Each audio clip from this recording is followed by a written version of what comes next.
They're coming to get you, Barbara. Dawn of the Dead is the best, Day of the Dead is the second best, and Night of the Living Dead, even though it started everything, is the weakest of the three movies. George Romero's Night of the Living Dead invented everything you know about the modern zombie genre. All the rules, the bites, the lore, the way they move, it all started here. Night of the Living Dead was a great stepping stone for George Romero, just like Evil Dead was a great stepping stone for Sam Raimi. But in both cases, their next few films really took everything from the first one, ramped it up, made it better, and made much better films. Its black and white nature, it makes the film feel gritty and more horrific, not cheap. And I actually saw all three of these films in order. So Night of the Living Dead, Dawn of the Dead, Day of the Dead. And you could see George Romero perfecting his craft in each film. The cinematography gets better, the blood and gore gets better, the social commentary and the themes and motifs get better. Each film adds something to the previous one to make them different. In my opinion, Night of the Living Dead is the scariest of the three films because it's the claustrophobic nature of a group of people trapped in this small house with a horde of zombies coming after them. And there's not really much they can do. Like, they can't run away, they can't escape it, and it's just this unending wave of terror coming from them. The horror isn't just on the outside trying to get in, it's on the inside trying to get out because some of them are infected and the daughter turns and it becomes this whole big thing. And here's the crazy part. It's the scariest of the three, and it's still the weakest. Let's talk about the characters. I think Ben is great, Tom is fine, the other characters have their role to play. I just can't stand Barbara. I get that seeing what she saw and experiencing what she did would traumatize her and make her behave the way she does. And in that regard, it's a realistic portrayal. But that doesn't necessarily make good film, right? Watching her on screen sort of being comatose and just like moving from scene to scene with no direction, it gets kind of old really fast to the point where I couldn't care less if she lives or dies. The worst thing you can do is not care about your main characters, especially ones that are with you from the beginning to the end of the film. And the ending itself, I have a bit of a problem with. It's shocking, and I bet it was insane for the time period when it came out. But if you stop and think, it's like, it's so silly and dumb too, right? You survive all of that. Ben clearly shows that he has a good head on his shoulders. He's smart. He's adaptable. He knows how to survive. And he goes through everything only to make a stupid mistake at the end. You hear gunfighting outside. You hear these drunken posse people shooting zombies and making jokes of it.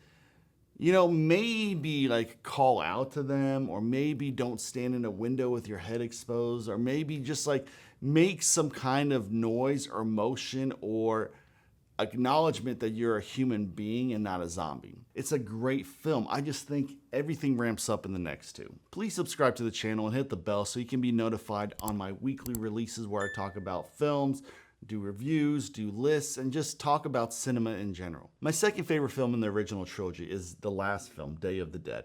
I think it has the best atmosphere of all three films.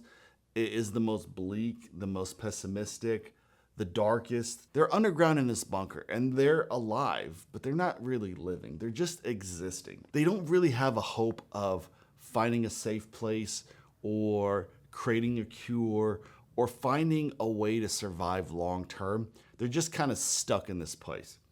And it does the best job of creating a claustrophobic paranoia sort of environment where not only are the zombies trying to get in, but the conflict between the humans in the bunker really create the danger and the monsters of the film. And I think Day of the Dead does the best job of establishing humans as the real monsters. You get a little bit of that in the first and second films, but the third one goes all out. Rhodes is the real villain and the real monster of the film, and by far the best villain in all of George Romero's films. Can you imagine that there's a zombie apocalypse on Earth and you're stuck in this bunker, which is fairly safe and secure, but you're dealing with an absolute lunatic in Rhodes, and he's making your life a living hell, and you know you can't survive down here, and you have to seek escape out into the world where there's hordes of zombies and you can't really survive there either. Most of his antagonists do not really get a lot of screen time because it's usually zombies versus survivors, but in this one, it's Rhodes versus survivors and zombies. It's all mixed together, and it creates this very tense pressure cooker of a situation in this bunker where things are just gonna explode. The gore in this is the best of the series by far. And it's interesting because for a lot of it, it doesn't seem very gory. And then the last 30 minutes or so happen, and it just goes from like a 3 to a 10, and it just gets so violent and gory. It's insane. Some of the kills in the later half of this film are brutal. They're just so vile and nasty and gory. Rhodes has one of the greatest deaths on screen. It's amazing to watch. You feel good that he gets what he deserves, but then he goes out like a boss as well. And it's like, damn, you almost kind of respect him.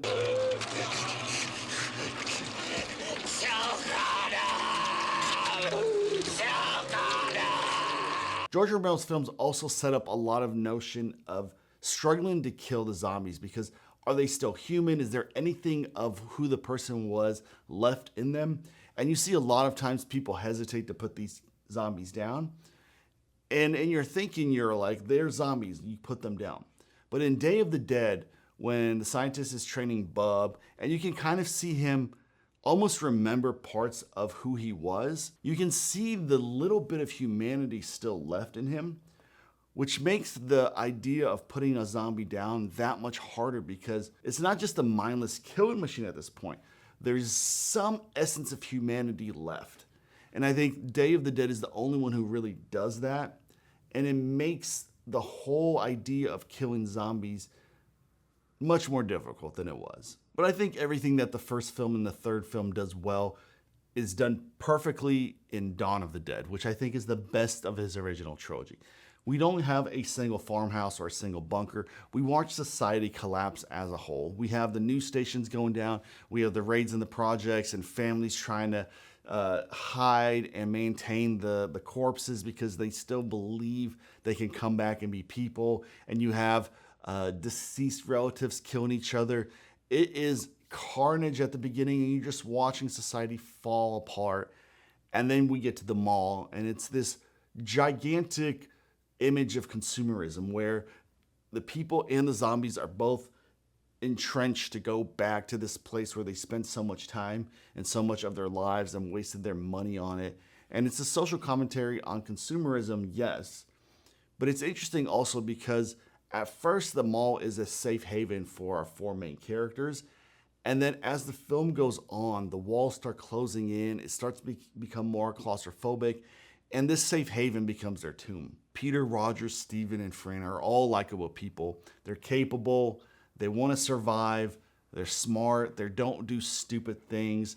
You root for them. It's something you don't really see in the first film, and you kind of see it a little bit in the third film, but I think the four main leads in Dawn of the Dead are the best spread out in terms of everyone has a little bit of a backstory, everyone has emotions that they're dealing with and crises that they're dealing with. Everyone has an ample amount of screen time, so it's not just this character who is a good person, but you barely ever see them. You see all four of these, you struggle with them, and so you're rooting for them. You don't want to see them die. And when they do, it's devastating, it's heartbreaking, and each kill kind of closes the walls in around them. And I think Tom Savini's makeup and blood in this is pretty good. It's not as good as Day of the Dead, but it's good for the time. I think Dawn of the Dead mixes all the genres together the best. There's some humor in it, there's some horror and some horrific moments in it. I think it's not only George Romero's best film, I think it's probably one of the best zombie films ever made. So let me know in the comments which of the three is your favorite and how you would rank them and why. Until next time, stop scrolling, start watching.